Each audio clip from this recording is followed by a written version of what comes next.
Hey there, Alex here. This is the new Sennheiser HD250BT, a new pair of budget-friendly Bluetooth headphones.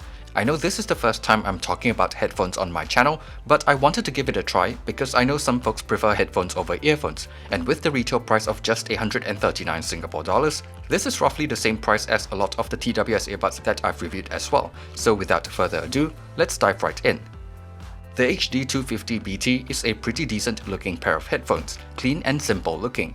It is mostly plastic of course, considering its price tag, and it's not the most premium feeling plastic, but they do feel relatively well built, and they are extremely lightweight at about 125 grams. The headband is not foldable, so these are not the most portable unless you just hang them around your neck. Adjustment is pretty simple and works well enough. The ear cups do wiggle around a bit, but that is probably to let them swivel around a little for a better fit.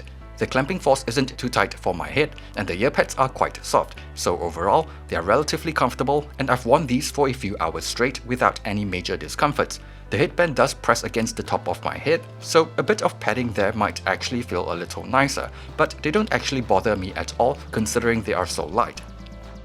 The only minor discomfort for me is just from the ear cups pushing my ears against my glasses, but that's easily fixable by adjusting my glasses. As expected from on-ear headphones, noise isolation isn't going to be as good as closed back over-ear headphones. Around the ear cups, there are 3 buttons that control all the basic stuff, and they are extremely easy to use. It is also nice to see a USB-C port here, but it is only for charging and not for audio playback. There is only a single microphone here, and call quality is actually better than expected. No ANC or transparency mode here, but it does support their companion app, which allows for firmware updates as well as EQ settings. While the EQ settings are a little basic, it does work well enough, and the best part is, the settings are saved to the headphones, so even if you pair them with another device, you still get the same settings. Which brings us to sound quality. These are relatively neutral sounding. There is a decent amount of bass and it sounds relatively tight, but doesn't reach that deep. Mids are a little on the leaner side, but have a nice presence in the mix with decent clarity. Upper mids and treble have just enough energy to give female vocals and some instruments a bit more life without going overboard, so it doesn't sound fatiguing, shouty or sibilant. Soundstage, imaging and detail retrieval are all kinda decent too. Overall, I think that these are quite enjoyable to listen to. However, I do find that the volume output might be a bit on the lower side. Even for home use, I often have to go above 75% volume. A bit more headroom would have been nice. Anyway, based on my usage and listening volume, I'm getting around 24 hours of playback on these, which is pretty decent. Last but not least, these are using Bluetooth 5.0, and connection seems stable in my time with it. They support aptX, aptX low latency, and AAC.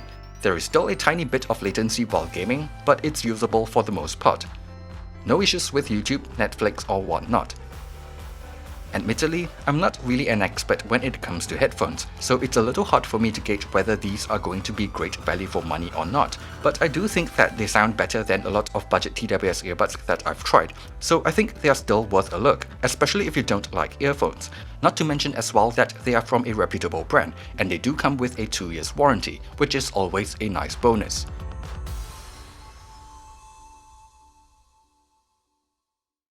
Thanks for watching this review, and see you guys on the next one.